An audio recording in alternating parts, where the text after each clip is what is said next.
내가 독사를 키웠어. 내 가슴에 독사를 품고 키웠다고. 안녕하세요. 여러분의 며느리는 어떤 사람인가요? 여기 며느리에 대한 기막힌 사연이 있습니다. 꽃뱀 소문을 달고 시집온 며느리 미주를 의심하며 온갖 구박을 했던 시어머니 영순. 하지만 집안이 쫄딱 망해 거리에 나앉게 생기자 도망칠 줄 알았던 며느리가 식당, 꾸준히를 자처하며 효녀 노릇을 시작합니다. 그 가짜 효심에 속아 넘어가 자신의 목숨 줄인 전 재산을 며느리 손에 쥐어준 영순. 그리고 밝혀지는 소름 끼치는 반전. 단 한순간도 눈을 뗄 수 없는 충격적인 이야기. 지금 바로 확인하세요. 채널로 들어오셔서 무료로 하실 수 있는 구독, 알림, 좋아요 눌러주세요. 하얀 식탁보 위로 붉은 와인이 콸콸 쏟아집니다. 마치 누군가의 선혈처럼 검붉은 액체가 순식간에 하얀 천을 물들이며 퍼져나가네요. 시어머니 영수는 짐짓 실수인 척 와인 잔을 엎지르고는 붉게 물든 식탁보를 내려다보며 입꼬리를 살짝 비틀어 올립니다. 오늘은 영순의 하나뿐인 아들 민호가 장가를 가는 날입니다. 남들은 국수잔치라며 축하한다고 난리지만 영순의 속은 시커멓게 타들어가다 못해 재가 되어버린 지 오래죠. 오후 2시 예식장 패백실의 공기는 축복보다는 살얼음판 같은 긴장감으로 팽팽하게 당겨져 있습니다. 영수는 맞은편에 앉은 새 며느리 미주를 쏘아봅니다. 곱게 연지곤지를 찍고 족두리를 쓴 새색시의 얼굴이지만 영순의 눈에는 그저 꼬리 9 달린 불려우로밖에 보이지 않아요. 아들은 좋다고 입이 귀에 걸려 싱글벙글하지만 영수는 알고 있습니다. 저 여자가 쓰고 있는 가면 뒤에 얼마나 끔찍하고 비릿한 욕망이 숨겨져 있는지를요. 식장 밖 피로 연장에서는 하객들이 삼삼오오 모여 국수를 말며 수군거립니다. 시장통에서 잔뼈가 굵은 김씨 아주머니가 목소리를 낮춰 속닥거리네요. 저 여자 강남 바닥에서 알아주는 꽃뱀이라던데 남자 등쳐먹고 공사 치는 솜씨가 보통이 아니래. 옆에서 듣던 이씨 할머니도 혀를 차며 맞장구를 칩니다. 어쩐지 눈빛이 예사롭지 않더라니. 영순이 그 억척 같은 여자가 저런 며느리를 들이다니 쯧쯧. 저 집안 기둥뿌리 뽑히는 건 이제 시간 문제야. 소문은 발없는 말이 되어 천리를 가듯 예식장 구석구석을 파고들어 영순의 귀에도 콕콕 박힙니다. 영순은 치밀어 오르는 화를 억누르며 다시 며느리를 노려봅니다. 그런데 이게 웬일일까요? 온갖 험담과 수군거림이 들릴 법도 한데 미주는 눈 하나 깜짝하지 않습니다. 오히려 고개를 꼿꼿이 세우고 시어머니인 영순을 똑바로 쳐다보고 있네요. 미주의 눈동자는 깊이를 알 수 없을 만큼 검고 차갑습니다. 보통의 며느리라면 시어머니가 실수로 술을 엎질렀을 때 당황해서 휴지를 찾거나 안절부절 못할 텐데 미주는 그저 그 붉은 얼룩을 물끄러미 바라보다가 입가에 묘한 미소를 띄웁니다. 그 웃음 어딘가 소름 끼치지 않나요? 마치 먹잇감을 앞에 둔 사냥꾼이 입맛을 다시는 것 같은 서늘하고 비릿한 웃음입니다. 영순의 등줄기로 식은 땀이 한 방울 또르르 흘러내립니다. 어머니, 손 떨리시나 봐요? 제가 닦아드릴게요. 미주가 조용히 그러나 뼈가 있는 목소리로 말하며 손을 뻗어옵니다. 그 하얀 손이 뱀처럼 스르르 다가오자 영수는 기겁을 하며 손을 탁 쳐내버립니다. 됐다. 내 손은 내가 알아서 한다. 칠칠 맞게 흘리긴 누가 흘렸다고 재수없게. 영순의 날 선 반응에도 미주는 표정 하나 변하지 않고 그저 눈을 가늘게 뜨고 웃을 뿐입니다. 민호는 그런 어머니가 야속한지 옆구리를 쿡 찌르며 눈치를 주지만 영수는 아랑곳하지 않고 고개를 획 돌려버립니다. 패백이 끝나고 하객들에게 인사를 도는 시간, 영순의 시선은 며느리의 일거수일투족을 감시하느라 바쁩니다. 그런데 그때 식장 구석 기둥 뒤에 서 있는 낯선 남자가 영순의 눈에 포착됩니다. 말끔한 양복을 입었지만 어딘가 건달 같은 분위기를 풍기는 그 남자는 하객도 아닌 것 같은데 계속해서 미주를 주시하고 있습니다. 그리고 미주가 그 남자 쪽으로 고개를 살짝 돌리더니 눈으로 은밀한 신호를 주고받는 게 아니겠어요? 영순의 가슴이 철렁 내려앉습니다. 저놈은 또 누구일까요? 며느리의 숨겨둔 애인? 아니면 돈을 뜯어내려고 공모한 사기꾼 일당? 영순의 머릿속은 온갖 불길한 상상으로 가득 찹니다. 아들이 콩깍지가 씌어도 단단히 씌었지 어디서 저런 근본도 모르는 여자를 데려와서 이 사단이 났을까요? 영수는 속으로 피눈물을 삼키며 다짐합니다. 내 눈에 흙이 들어가기 전까지는 절대 내 재산 10원 한 장 저 여자 손에 안 넘긴다고 말이죠. 식장은 화려한 꽃장식과 조명으로 번쩍거리지만 영순에게는 이 모든 풍경이 마치 지옥의 입구처럼 보입니다. 며느리 미주의 하얀 웨딩드레스 자락이 바닥에 끌릴 때마다 마치 뱀이 허물을 벗고 지나가는 것 같은 섬뜩함이 느껴집니다. 오늘 이 결혼식 과연 무사히 끝날 수 있을까요? 아니, 이 결혼이 시작되는 순간부터 영순의 집안에는 이미 멸망의 카운트다운이 시작된 건지도 모릅니다. 붉게 물든 식탁보처럼 앞으로 펼쳐질 이 가족의 운명에도 핏빛 그림자가 짙게 드리워져 있습니다. 영수는 부들부들 떨리는 손으로 가슴을 움켜쥐며 독사 같은 며느리의 뒷모습을 하염없이 노려봅니다. 신혼여행에서 돌아온 아들 내외가 짐을 풀고 잠자리에 든 깊은 밤입니다. 시계 바늘은 벌써 새벽 3시를 가리키고 있네요. 온 집안이 쥐 죽은 듯 고요한데 영수는 도통 잠을 이루지 못하고 뒤척입니다. 며칠 동안 신경을 너무 곤두세운 탓인지 가슴이 답답하고 목이 타들어가서 견딜 수가 없거든요. 영수는 조심스럽게 방문을 열고 거실로 나옵니다. 어둠이 내려앉은 거실은 익숙한 공간인데도 오늘따라 낯설고 서늘하게 느껴집니다. 부엌으로 가서 물 한 잔을 마시려는데 베란다 쪽에서 아주 미세한 소리가 들려옵니다. 바람 소리인가 싶어 귀를 기울여 보니 누군가 속삭이는 사람의 목소리입니다. 아들 민호는 코를 골며 세상 모르고 자고 있을 텐데 이 시간에 깨어있는 사람이 누구겠어요? 영수는 숨소리조차 죽이고 살금살금 베란다 쪽으로 다가갑니다. 커튼 틈새로 희미한 달빛이 새어 들어오고 그 빛을 등진 채 서 있는 며느리 미주의 뒷모습이 보입니다. 미주는 휴대폰을 귀에 바짝 대고 누군가와 통화를 하고 있습니다. 그런데 그 목소리가 낮으면서도 어딘가 섬뜩할 정도로 차분합니다. 네, 알아요. 조금만 기다리라고 하세요. 이제 막 시작했잖아요. 영수는 심장이 덜컥 내려앉는 것 같습니다. 이제 막 시작했다니 도대체 무엇을 시작했다는 걸까요?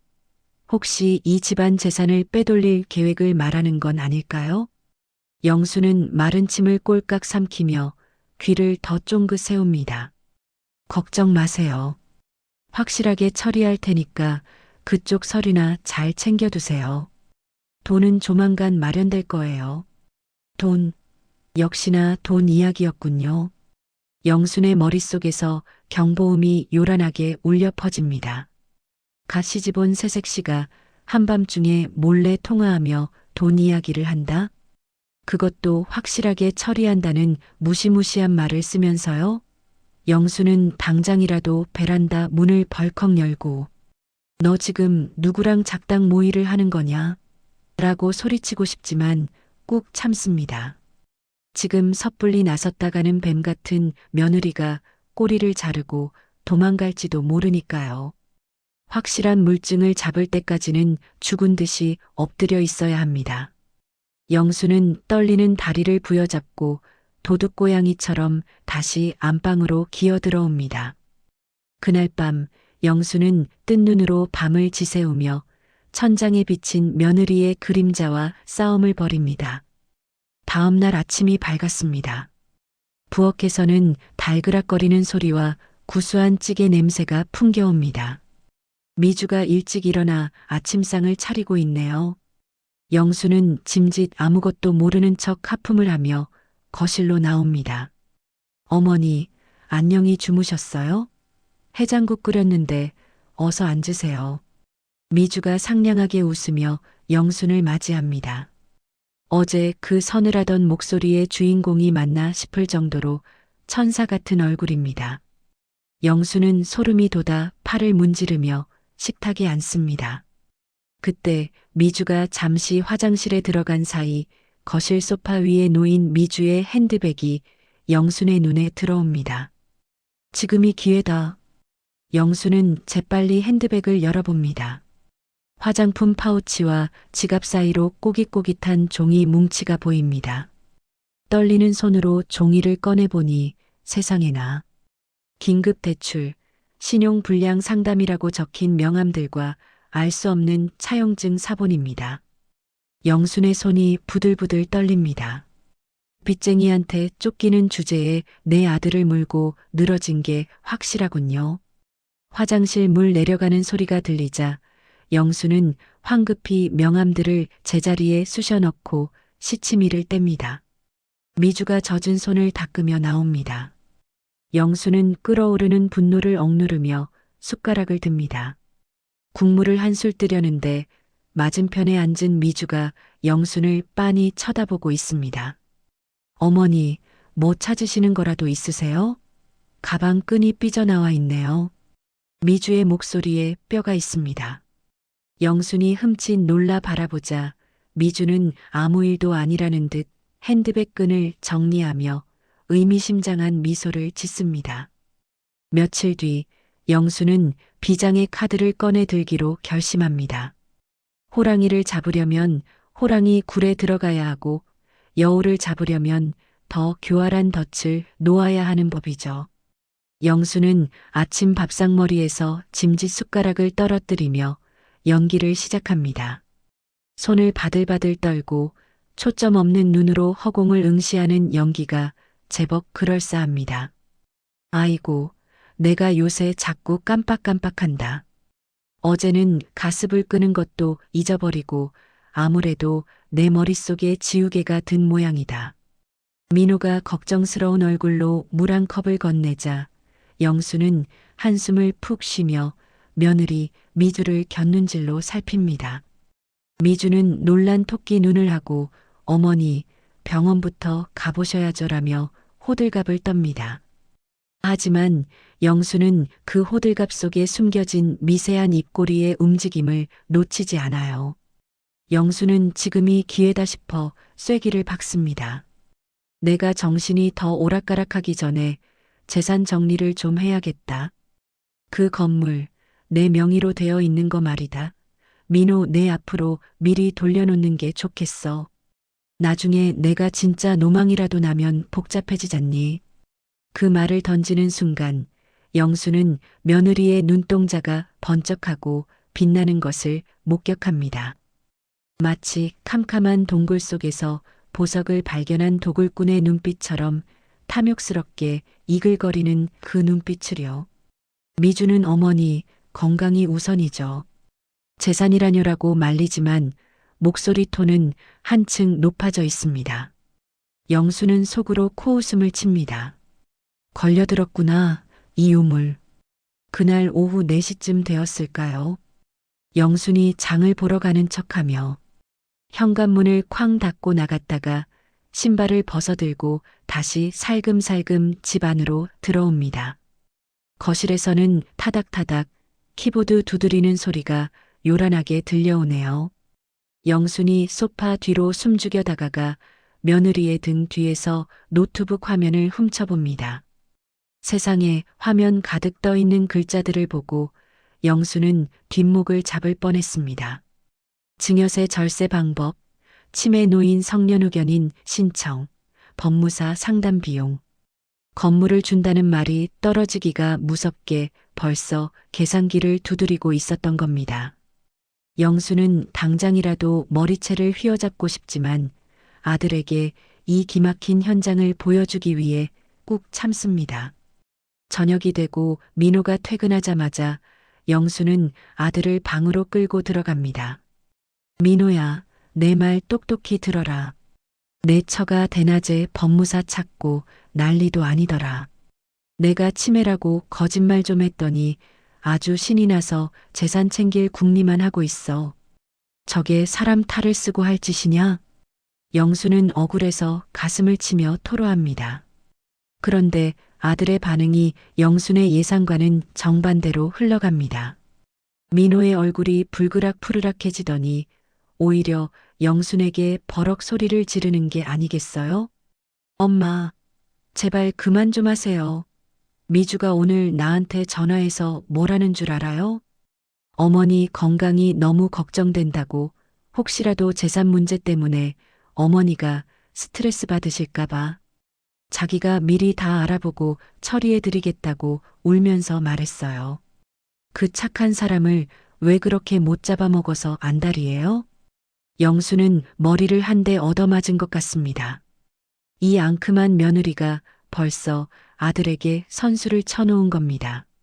영순의 의심을 어머니를 위한 효심으로 둔갑시켜 아들을 완벽하게 구워 삶아 놓았네요. 민호는 엄마가 자꾸 이러면 나 진짜 미주 데리고 나갈 거야. 라며 쾅소리 나게 방문을 닫고 나가버립니다.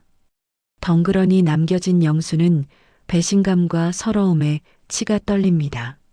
내 배 아파 낳은 자식놈도 저 여자의 혀 놀림 한 번에 내 편이 아니라 남의 편이 되어버렸습니다. 영수는 이제 이 넓은 집에서 철저히 고립되었습니다. 잠시 후 방문이 스르르 열리고 미주가 들어옵니다.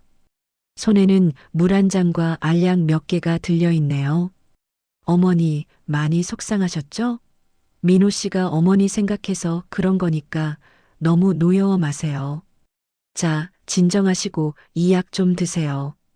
영양제예요. 미주가 내미는 하얀 알약들이 영순의 눈에는 마치 백설공주가 먹었던 독사과처럼 보입니다. 며느리의 얼굴은 천사처럼 온화하게 웃고 있지만 그 그림자는 악마처럼 검게 일렁이고 있습니다. 영수는 안 먹는다. 치워라. 하고 약을 쳐내버립니다. 알약들이 방바닥으로 도르르 굴러가 처박힙니다. 미주는 굴러간 알약을 줍지도 않고 그저 물끄러미 영순을 내려다보며 입꼬리만 살짝 올립니다. 어머니, 건강 챙기셔야죠. 그래야 오래오래 저랑 사시죠. 그 낮은 목소리가 영순의 심장을 서늘하게 긁고 지나갑니다. 미주가 나가자마자 영순은 벌떡 일어나 방문을 걸어 잠급니다. 그리고 옷장 깊숙이 숨겨둔 개인 금고 앞으로 기어가 떨리는 손으로 비밀번호를 바꿉니다.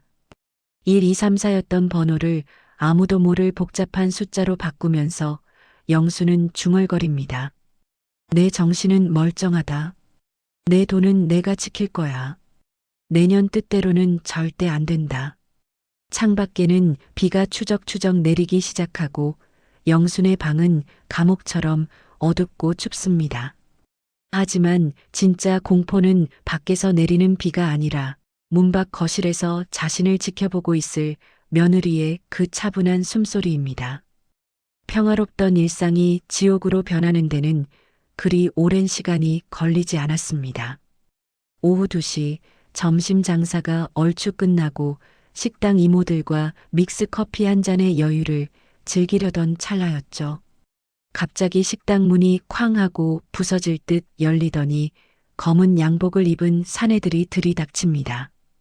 그들의 구두 발자국 소리가 영순의 심장을 짓밟는 것처럼 쿵쿵 울려 퍼지네요. 영순이 놀라 커피 잔을 떨어뜨리며 누누구세요? 영업 끝났는데요. 하고 소리쳐보지만 그들은 대꾸도 없이 가게 집기들을 거칠게 밀치며 들어옵니다. 강민호 씨, 여기 숨어 있는 거 다 압니다. 당장 나오라고 하쇼. 사내 중 우두머리로 보이는 남자가 계산대를 주먹으로 내리치며 고함을 지릅니다. 영수는 사시나무 떨듯 떨며 주방 구석에 숨어 있던 아들 민호를 바라봅니다. 민호는 이미 사색이 되어 다리조차 제대로 펴지 못하고 주저앉아 있네요. 영수는 그제야 무언가 크게 잘못되었다는 것을 직감합니다. 그동안 아들이 사업한답시고 밖으로 나돌 때 그저 잘 되겠거니 하고 믿었던 것이 화근이었을까요? 채권자들이 가져온 서류 뭉치가 영순의 눈앞에 흩뿌려집니다. 연대보증, 건물담보대출, 상환 독촉장 낯선 법률 용어들이지만 그 뜻은 너무나 명확하고 잔인합니다. 믿었던 아들놈이 친구 깸에 넘어가 사기를 당한 것도 모자라 영순이 평생 피땀 흘려 마련한 이 식당 건물까지 몰래 담보로 잡혔다는 사실이 드러나는 순간입니다. 영순의 눈앞이 캄캄해지고 하늘이 무너져 내리는 것만 같습니다. 이 미친놈아, 내가 제정신이냐? 이게 어떤 돈인데 내가 감히 엄마 피를 팔아먹어? 영수는 쉰 목소리로 절규하며 아들의 멱살을 잡고 흔듭니다. 하지만 민호는 죄송해요, 엄마. 금방 갚을 수 있을 줄 알았어요 라며 기어들어가는 목소리로 변명만 늘어놓을 뿐입니다. 그 순간 빨간 딱지를 든 집행관들이 가게 냉장고며 텔레비전이며 영순이 아끼는 자개장까지 닥치는 대로 압류 딱지를 붙이기 시작합니다. 그 붉은 딱지들이 마치 영순의 가슴에 꽂히는 비수처럼 느껴져 숨을 쉴 수가 없습니다. 평생을 바쳐 지켜온 내 공간, 내 자존심이 저 빨간 종이 조각 하나에 난도질 당하고 있습니다. 식당은 순식간에 아수라장이 되고 동네 사람들이 웅성거리며 구경을 나옵니다. 아이고, 영순이네 망했나 봐. 아들이 사고 쳤다며? 사람들의 수군거림이 비명처럼 귓가에 윙윙거립니다. 영수는 가슴을 부여잡고 비틀거리다 결국 소리와 함께 바닥으로 쓰러지고 맙니다. 희미해지는 의식 속에서도 영수는 아들 민호가 자신을 붙잡고 우는 소리가 아니라 멀리서 차갑게 이 광경을 지켜보고 있을 며느리 미주의 시선을 느낀 것만 같습니다. 그래, 이제 다 끝났다. 돈 냄새 맡고 온 똥파리들, 먹을 게 없어졌으니 다 떠나겠구나. 얼마나 지났을까요? 눈을 떠보니 하얀 천장이 보입니다.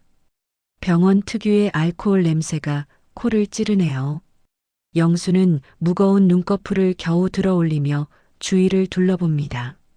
창밖은 이미 어둑어둑해져 저녁 7시가 넘은 듯합니다. 병실 안은 정막만이 감돌고 링거액이 떨어지는 소리만 똑똑 하고 들려옵니다. 영수는 본능적으로 몸을 일으키려다 욱신거리는 두통에 다시 베개에 머리를 파묻습니다. 가장 먼저 든 생각, 허무함입니다.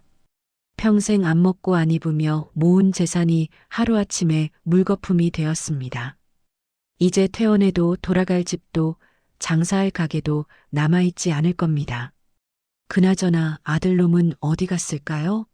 제 어미가 쓰러졌는데 간호도 안 하고 또 술이나 퍼마시러 간 건 아닐까요?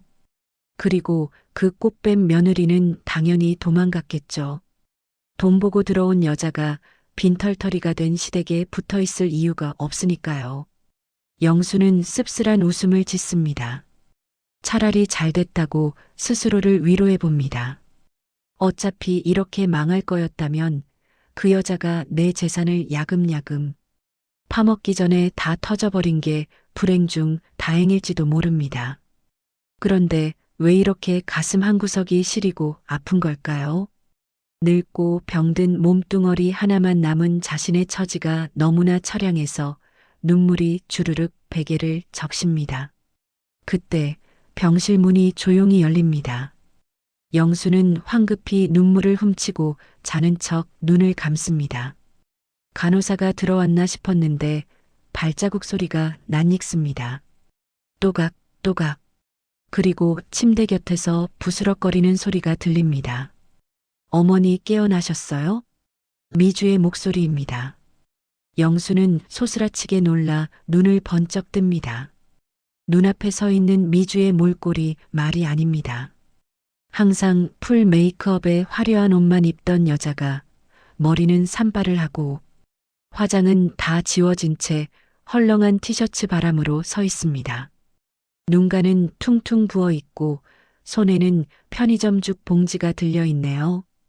영수는 멍하니 며느리를 바라봅니다. 내가 왜 여기 있어? 벌써 짐 싸서 도망갔어야지. 왜 아직도 내 옆에 있는 거야? 목구멍까지 차오른 질문을 삼키며 영수는 고개를 돌려버립니다. 나가라. 꼴도 보기 싫다. 이제 뜯어먹을 것도 없으니 썩 꺼져. 영순의 모진 말에도 미주는 나가지 않고 침대맡에 의자를 끌어당겨 앉습니다. 그리고 떨리는 손으로 죽 뚜껑을 엽니다. 어머니, 식사하셔야죠. 그래야 기운 차려서 민호 씨 빚 갚죠. 그 말에 영수는 기가 차서 헛웃음이 나옵니다. 빚을 갚는다니요. 그 어마어마한 돈을 무슨 수로 갚는단 말입니까? 하지만 미주의 눈빛은 그 어느 때보다 진지하고 단단해 보입니다. 그 눈빛이 연기인지 진심인지 영수는 이제 도무지 분간할 수가 없습니다. 퇴원 수속을 마치고 돌아온 집은 마치 폭격을 맞은 전쟁터 같습니다.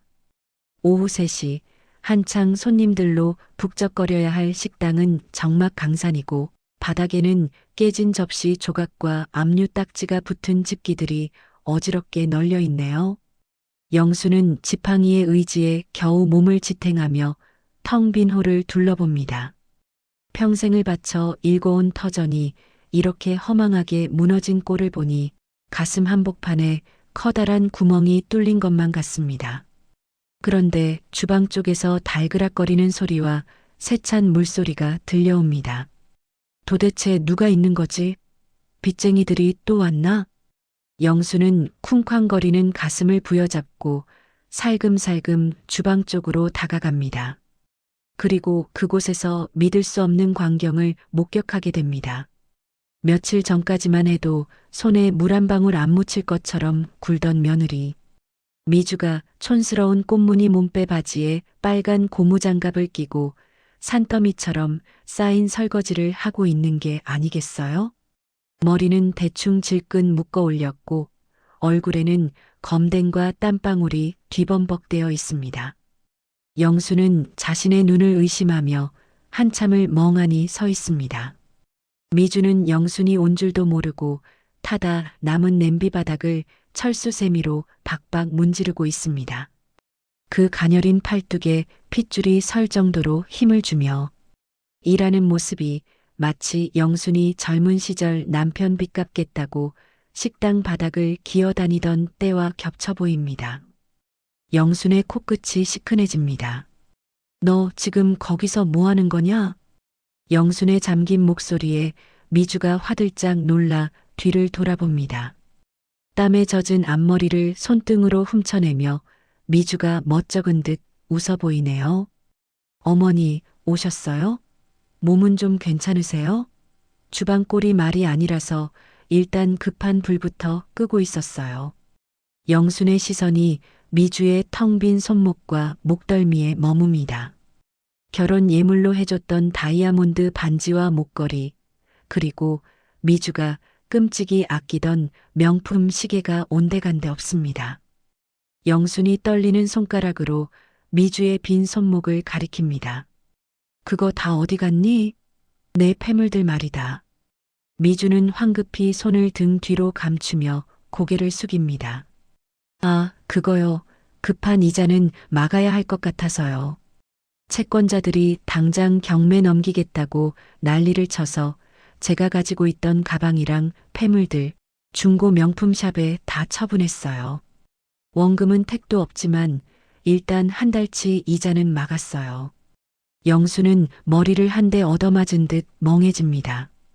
꽃뱀이라고, 내 돈 뜯어먹으러 온 불려우라고 그렇게 욕하고 의심했는데 정작 집안이 망하고 나니 가장 먼저 도망칠 줄 알았던 그 아이가 자신의 살점을 떼어내 시댁의 구멍.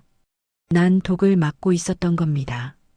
영순의 가슴 속에서 굳게 닫혀있던 빗장이 삐거덕거리며 풀리는 소리가 들립니다. 미련한 것 그걸 왜 팔아? 내가 챙겨서 나갔어야지. 이 망한 집에 뭐가 볼 게 있다고. 영순의 타박에도 미주는 다가와 영순의 거친 손을 두 손으로 꼭 잡습니다. 고무장갑을 벗은 미주의 손은 물에 불어 쭈글쭈글하고 곳곳이 트고 갈라져 있습니다. 어머니, 저 민호 씨 사랑해서 결혼했어요. 돈 보고 온 거 아니에요. 저 고아로 자라서 가족이 얼마나 소중한지 누구보다 잘 알아요. 비록 지금은 빈털털이지만 어머니랑 민호 씨랑 저 셋이서 다시 시작해요. 제가 식당 일 배울게요. 저 힘도 세고 일 잘해요. 미주의 눈에서 닭똥 같은 눈물이 뚝뚝 떨어져 영순의 손등을 적십니다. 그 뜨거운 눈물에 영순의 마음속에 남아있던 마지막 의심의 찌꺼기마저 씻겨 내려갑니다. 영순은 왈칵 쏟아지는 눈물을 참지 못하고 며느리를 와락 끌어안습니다. 아이고, 내 새끼 내가 미친년이다. 굴러들어온 복덩이를 못 알아보고 미안하다. 정말 미안하다.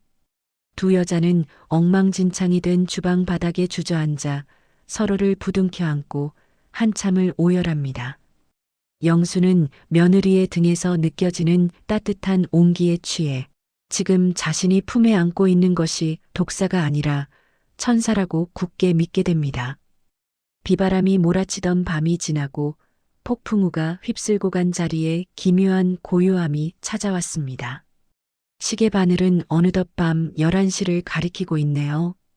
영수는 안방 침대에 힘없이 기대어 앉아 있습니다. 몸은 천근만근 무겁지만 마음 한구석에는 며느리에 대한 미안함과 고마움이 따뜻한 등불처럼 켜져 있습니다. 그때 방문이 조용히 열리고 미주가 따뜻한 유자차 한 잔을 들고 들어옵니다. 찻잔 위로 피어오르는 김이 미주의 얼굴을 부드럽게 감싸 안아 영순의 눈에는 그 모습이 마치 관세음보살처럼 자비로워 보입니다. 어머니, 차 좀 드세요. 몸이 따뜻해져야 잠도 잘 오죠. 미주가 영순의 손에 찻잔을 쥐어주며 침대맡에 앉습니다. 영순은 차를 한 모금 마시며 며느리의 눈치를 살핍니다. 아까 주방에서 그렇게 울고불고 난리를 쳤으니 이제 서로 마음의 벽은 허물어진 셈입니다. 하지만 영순의 마음속에는 여전히 해결되지 않은 빚더미라는 무거운 돌덩이가 얹혀 있습니다. 영순의 한숨 소리를 들었는지 미주가 조심스럽게 입을 엽니다. 어머니, 제가 낮에 은행장이랑 통화해 봤는데요. 지금 어머니랑 민호 씨 신용으로는 도저히 대출이 안 나온대요. 당장 다음 주면 건물이 경매로 넘어갈 텐데 이대로 두면 정말 길바닥에 나앉아요. 영순의 손이 부들부들 떨립니다. 평생을 바쳐 지켜온 내 건물, 내 자존심이 남의 손에 넘어간다니 상상만 해도 끔찍한 일입니다. 그럼 어쩌냐 방법이 없는 거냐? 영순의 절박한 물음에 미주는 잠시 뜸을 들이더니 결심한 듯 비장한 표정으로 영순의 두 손을 꼭 잡습니다. 어머니, 딱 한 가지 방법이 있어요. 제 명의로 된 친정집이요. 사실 그거 팔면 안 되는데 치매 걸린 저희 엄마 모실 유일한 집이라서요. 그래도 지금은 산 사람부터 살아야죠. 제가 그 집 담보로 대출받아서 일단 급한 불부터 끌게요. 그리고 어머니 건물 잠시만 제 명의로 돌려놓으면 채권자들이 압류 못 들어오게 막을 수 있어요. 제 신용은 깨끗하니까 대출 승계도 가능하고요. 친정엄마가 살 집까지 팔아 시댁을 구하겠다니 세상에 이런 효부가 어디 있을까요? 영수는 가슴이 먹먹해져서 아무 말도 못하고 눈물만 뚝뚝 흘립니다. 그동안 꽃뱀이라고 의심했던 자신이 원망스럽고 부끄러워 고개를 들 수가 없습니다. 아니다, 안 돼. 사돈어른 집까지 어떻게 손을 대냐? 내가 벼락 맞을 짓이지. 영순이 손사래를 치지만 미주는 단호하게 영순을 설득합니다. 어머니, 저 믿으시잖아요. 우리 가족이잖아요. 이 위기만 넘기면 다시 명예 돌려드리면 돼요. 저 민호 씨랑 어머니랑 평생 살 건데 건물 제가 가져서 뭐 하겠어요? 제발 저 믿고 맡겨주세요. 가족이라는 그 단어가 영순의 심장을 파고듭니다. 그래요. 이제 이 아이는 남이 아닙니다. 가장 어려울 때 곁을 지켜준 내 진짜 딸입니다. 영수는 결심한 듯 자리에서 일어납니다. 그리고 옷장 깊숙한 곳에 숨겨둔 금고 앞으로 다가갑니다. 며칠 전 며느리가 훔쳐갈까봐 벌벌 떨며 바꿨던 비밀번호를 이제는 며느리가 보는 앞에서 거침없이 누릅니다. 띠띠띠띠링. 경쾌한 소리와 함께 굳게 닫혀있던 금고 문이 활짝 열립니다. 그 안에는 영순의 전 재산이나 다름없는 건물 등기권리증과 인감도장, 그리고 통장들이 고스란히 들어 있습니다. 영수는 떨리는 손으로 서류 봉투와 인감도장을 꺼내 미주의 손에 쥐어줍니다. 묵직한 도장의 무게만큼이나 영순의 신뢰도 무겁게 미주에게 전해집니다. 자, 받아라. 내 목숨줄이다. 이제 내가 우리 집안 기둥이다. 잘 부탁한다, 아가. 미주는 서류와 도장을 받아들며 감격에 겨운 듯 영순을 와락 끌어안습니다. 감사해요, 어머니. 정말 감사해요. 제가 반드시 무슨 일이 있어도 우리 집 지킬게요. 어머니, 절대 실망 안 시켜드려요. 영수는 며느리의 품에 안겨 안도의 눈물을 흘립니다. 며느리의 어깨 너머로 보이는 창밖의 어둠이 왠지 모르게 더 짙어 보이지만 영수는 그저 기분 탓이려니 생각합니다. 오늘 밤은 두 다리 쭉 뻗고 잘 수 있을 것 같습니다. 내 재산과 내 아들을 지켜줄 든든한 수호천사가 생겼으니까요. 하지만 영순이 보지 못한 것이 있습니다. 영순의 등 뒤에서 미주의 얼굴이 순식간에 차갑게 굳어지는 그 찰나의 순간을 말이죠. 영순을 껴안은 미주의 눈빛은 더 이상 효부의 따뜻한 눈빛이 아닙니다. 먹잇감의 숨통을 끊기 직전 희열에 찬 독사의 눈빛입니다. 미주는 영순이 볼 수 없게 고개를 돌린 채 입가에 소름 끼치는 미소를 띠며 주머니 속의 휴대폰을 만지작거립니다. 영순이 편안하게 잠이 들자 미주는 조용히 방을 빠져나옵니다. 거실로 나온 미주는 영순에게 받은 인감도장을 불빛에 비춰보며 나직하게 중얼거립니다. 어머니, 약속은 지킬게요. 어머니 집은 제가 확실하게 처리해 드릴게요. 미주의 손가락이 휴대폰 화면 위에서 춤을 춥니다. 작업 끝났어. 서류 넘어왔으니까 내일 바로 진행해. 전송 버튼을 누르는 미주의 얼굴 위로 싸늘한 달빛이 비칩니다. 폭풍우는 끝난 게 아니라 이제 막 집 안으로 들이닥치기 시작했습니다. 하지만 잠든 영수는 꿈에서도 알지 못합니다. 자신이 쥐어준 그 도장이 자신의 남은 인생을 난도질할 칼날이 되어 돌아올 것이므려. 폭풍 전 야처럼 고요하던 며칠이 지나고 운명의 날이 밝았습니다. 오후 2시 영수는 거실 소파에 앉아 초조하게 시계만 쳐다보고 있습니다. 약속대로라면 오늘 미주가 등기 이전을 마무리 짓고 다시 찾아온 등기권리증을 들고 웃으며 현관문을 열고 들어와야 합니다. 하지만 아침부터 며느리는 연락이 두절된 상태네요. 영수는 타들어가는 속을 달래려 냉수만 벌컥벌컥 들이킵니다. 불길한 예감이 스멀스멀 피어오르지만 영수는 애써 고개를 저으며 그 생각을 떨쳐내려 노력합니다. 설마 그 착한 아이가 A 아니야. 배터리가 다 됐겠지. 하지만 오후 4시가 넘어가도록 현관문은 열리지 않고 전화기 너머에서는 지금 거신 번호는 없는 번호이온이라는 차가운 기계음만 반복해서 들려옵니다. 영순의 손이 덜덜 떨리기 시작합니다. 없는 번호라니요. 불과 며칠 전만 해도 밤새 통화하던 그 번호가 증발해버린 겁니다. 더 이상 기다릴 수 없어진 영수는 신발도 제대로 신지 못한 채 밖으로 뛰쳐나갑니다. 그리고 헐레벌떡 동네 법무사 사무실로 달려가 등기부등본을 떼어봅니다. 출력된 서류를 받아든 영순의 눈이 경악으로 찢어질 듯 커집니다. 건물 소유주란에 적힌 이름은 아들 강민호도 며느리 최미주도 아닙니다. JK홀딩스라는 생전 처음 들어보는 낯선 법인의 이름이 떡하니 박혀 있는 게 아니겠어요? 영수는 그 자리에서 다리가 풀려 주저앉고 맙니다. 이게 뭐여? 내 건물이 왜 모르는 놈들한테 넘어가 있어? 미주야. 최미주. 영수는 미친 사람처럼 비명을 지르며 다시 집으로 달려옵니다. 현관문을 박차고 들어가 며느리의 방문을 벌컥 엽니다. 방문을 여는 순간 훅 끼쳐오는 것은 사람의 온기가 아닌 썰렁한 냉기뿐입니다. 며칠 전까지만 해도 옷가지로 가득 차 있던 장롱문은 활짝 열린 채 텅 비어 있고 화장대 위에는 쓰다 만 화장품 하나 없이 깨끗하게 치워져 있습니다.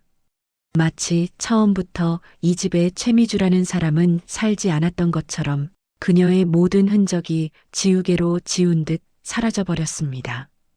영수는 텅 빈 방 한가운데 서서 넋을 잃고 맙니다. 그런데 그때 텅 빈 화장대 거울 앞에 덩그러니 놓인 낡은 사진. 한 장과 하얀 쪽지가 영순의 눈에 들어옵니다. 영수는 홀린 듯 다가가 그 사진을 집어듭니다. 빛바랜 흑백 사진 속에는 허름한 국밥집 앞에서 앞치마를 두른 젊은 여자가 어린 딸아이를 안고 환하게 웃고 있습니다. 영순의 호흡이 거칠어집니다. 사진 속의 젊은 여자, 어딘가 낯이 익습니다. 기억의 저편, 30년 전 영순이 악착같이 돈을 모아 건물을 올릴 때 가게를 비워주지 않고 버티던 그 국밥집 여자입니다. 영순이 용역 깡패들을 동원해 한겨울에 길바닥으로 내쫓았던, 쫓겨나면서 피눈물을 흘리며 저주를 퍼붓던 바로 그 여자 말이죠. 영순의 손이 사시나무 떨듯 격렬하게 떨립니다. 설마 하며 쪽지를 펼칩니다.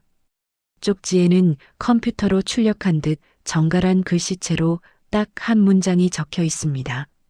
30년 전 당신이 우리 엄마 가게를 부수고 쫓아낼 때 썼던 방법 그대로 돌려드립니다. 마이너스 국밥집 딸 올림. 아! 영수는 짐승 같은 비명을 지르며 쪽지를 바닥에 내동댕이 칩니다. 그랬군요. 미주는 영순의 아들을 사랑해서 결혼한 것도 영순을 위해 헌신한 효부도 아니었습니다. 30년 전 영순이 잔인하게 짓밟았던 그 국밥집. 여자의 딸이 어미의 원수를 갚기 위해 긴 세월을 기다려 칼을 갈고 찾아왔던 겁니다.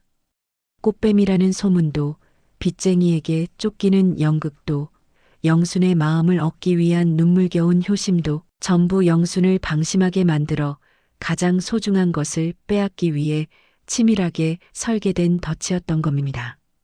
영순이 그토록 의심했던 한밤중의 통화 상대는 사채업자가 아니라 이 복수국을 설계하고 도운 변호사나 공범들이었음이 분명합니다. 영순이 제 손으로 쥐어준 인감도장은 며느리의 효심에 대한 보답이 아니라 제 목을 찌르는 칼자루를 쥐어준 꼴이 되고 말았습니다. 내가 독사를 키웠어. 뱀새끼를 내 품에 안고 자장가를 불러줬어. 영수는 바닥을 치며 통곡합니다. 하지만 아무리 울부짖어도 떠나간 버스는 돌아오지 않고 넘어가 버린 건물은 되찾을 수 없습니다. 방 안 가득 울려 퍼지는 영순의 절규는 공허한 메아리가 되어 흩어질 뿐입니다.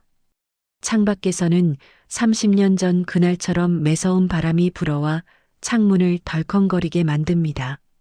영수는 텅 빈 방구석에 웅크리고 앉아 자신이 저지른 과거의 업보가 30년이라는 시간을 건너뛰어 거대한 부메랑이 되어 돌아왔음을 뼈저리게 실감합니다. 이제 영순에게 남은 것은 아무것도 없습니다. 돈도 건물도 그리고 믿었던 가족마저도요. 찬바람이 쌩쌩 부는 겨울 오후 5시입니다. 해는 뉘엿뉘엿 넘어가고 거리에는 칼바람에 옷깃을 여미는 사람들로 가득합니다. 그 차가운 아스팔트 바닥, 바로 영순이 평생을 바쳐 지켜왔던 그 건물. 입구에 한 노인이 덩그러니 주저앉아 있습니다. 헝클어진 백발에 짝짝이 신발을 신은 그 노인, 바로 며칠 전까지만 해도 이 건물의 당당한 주인이었던 영순입니다. 하지만 지금 그녀의 모습은 영락없는 노숙자 꼴이네요. 지나가는 사람들이 코를 막고 혀를 차며 피해가지만 영수는 초점 없는 눈으로 건물의 간판만 하염없이 올려다보고 있습니다. 간판은 이미 박영순 빌딩에서 JK 타워라는 세련된 이름으로 바뀌어 번쩍거리고 있군요. 건물 유리문이 열리고 제복을 입은 건장한 보안 요원이 걸어 나옵니다. 그는 바닥에 앉은 영순을 마치 더러운 쓰레기를 보듯 눈살을 찌푸립니다. 할머니, 여기서 이러시면 안 된다니까요. 영업 방해로 경찰 부릅니다. 어서 가세요, 좀. 보안 요원이 영순의 팔을 거칠게 잡아 끌어 도로가로 내동댕이 칩니다. 영순은 힘없이 바닥에 나뒹굴면서도 바짓가랑이를 붙잡고 애원합니다. 여보게, 내가 이 건물 주인이야. 내 며느리가 잠깐, 아주 잠깐 서류를 잘못 만져서 그런 거야. 우리 아들이 곧 올 거라고. 하지만 보안 요원은 콧방귀를 뀌며 유리문을 쾅 닫고 들어가 버립니다. 닫힌 문 너머로 보이는 로비는 따뜻하고 화려해 보이지만 영순이 들어갈 자리는 이제 그 어디에도 없습니다. 영순은 까진 무릎을 감싸 쥐고 차가운 보도블록 위에 웅크립니다. 30년 전 자신이 쫓아냈던 국밥집 여자가 엄동설 안에 어린 딸을 안고 떨던 그 자리에 이제는 자신이 똑같이 앉아 있네요. 인과응보라는 말이 이토록 무섭고 정확하게 맞아떨어질 줄은 꿈에도 몰랐습니다. 그때 건물 앞에 육중한 엔진 소리와 함께 검은색 최고급 세단 한 대가 미끄러지듯 멈춰섭니다. 번쩍이는 차체에 영순의 초라한 모습이 비칩니다. 영순은 혹시나 하는 마음에 고개를 번쩍 듭니다. 아들 민호가 마음을 고쳐먹고 엄마를 데리러 온 건 아닐까요? 아니면 며느리가 장난이 심했다고 사과하러 온 건 아닐까요? 뒷좌석 창문이 스르르 내려갑니다. 그리고 그 안에서 나타난 얼굴을 보고 영수는 숨이 턱 막힙니다.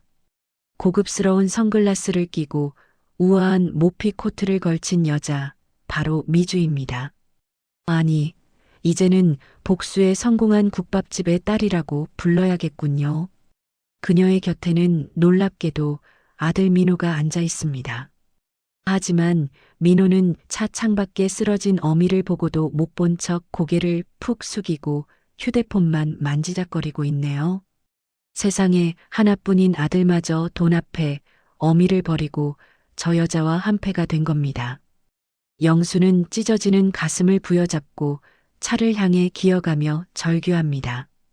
민호야, 미주야, 너희가 어떻게 나한테 이럴 수 있어. 내가 너희를 어떻게 키웠는데. 영순의 외침에도 미주는 선글라스를 살짝 내리고 그 서늘하고 도끼 어린 눈동자로 영순을 내려다봅니다. 입가에는 30년 묵은 체증이 내려간 듯한 아주 시원하고 잔혹한 미소가 걸려 있습니다. 어머니, 날도 추운데 얼른 요양병원 가셔야죠. 차비는 넉넉히 두고 갑니다. 미주의 손에서 5만 원권 지폐 몇 장이 창밖으로 흩날립니다. 바람에 팔랑거리며 바닥에 떨어지는 돈은 마치 영순에 찢겨진 자존심 조각들 같습니다. 미주는 다시 창문을 올리고 차는 매연을 내뿜으며 영순을 남겨둔 채 유유히 사라집니다. 멀어져가는 차의 뒷공무니를 보며 영순은 바닥에 떨어진 돈을 주울 생각조차 하지 못합니다. 거리에 네온사인이 하나둘 켜지고 쇼윈도 유리에 비친 자신의 모습을 영순은 멍하니 바라봅니다. 욕심과 도끼로 가득 찼던 예전의 당당한 여장부는 온데간데 없고 껍데기만 남은 늙고 병든 노파 하나가 그 안에 갇혀 있습니다. 내가 내 무덤을 팠구나. 뱀의 혀를 가진 아이를 내 품에 안고 내 자식을 내 손으로 망쳤어. 영순의 회한 섞인 중얼거림은 지나가는 찻소리에 묻혀 아무에게도 들리지 않습니다. 30년 전 국밥집 여자가 흘렸던 피눈물이 돌고 돌아 오늘 밤 영순의 두 눈에서 하염없이 흘러내립니다. 차가운 길바닥 위 영순은 이제 혼자입니다. 영원히 끝나지 않을 것 같은 긴 겨울밤이 그녀를 집어삼킬 듯이 어둠 속으로 끌어당기고 있습니다. 이번 이야기는 어떠셨나요? 더 좋은 이야기로 찾아뵐 테니 구독과 좋아요 부탁드려요.